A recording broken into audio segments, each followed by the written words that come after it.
রাধে বন্ধুরা।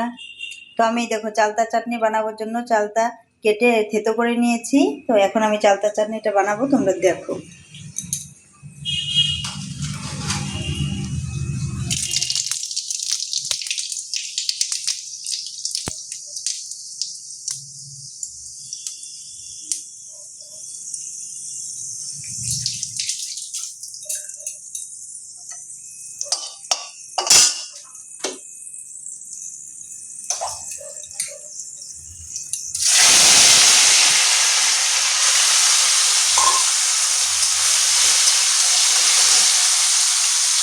দেখতে পাচ্ছ চালতাটা একটু সেদ্ধ করে নিয়েছি, সেদ্ধ করে হলুদ দিয়ে একটু নাড়াচাড়া করে নিলাম। এখন আমি গুড় দিয়ে দেবো। তো গুড় দিয়ে একটু জাল করলেই আমাদের চাটনিটা মোটামুটি হয়ে যাবে। তো তোমরা দেখতে থাকো। এই যে আমি গুড় দিচ্ছি, তোমরা দেখো। তো এই যে গুড় দিয়ে একটু জল দেবো, জল দিলে একটু জাল হলে আমাদের চাটনিটা হয়ে যাবে। আমাদের চালতার চাটনিটা হয়ে গেছে।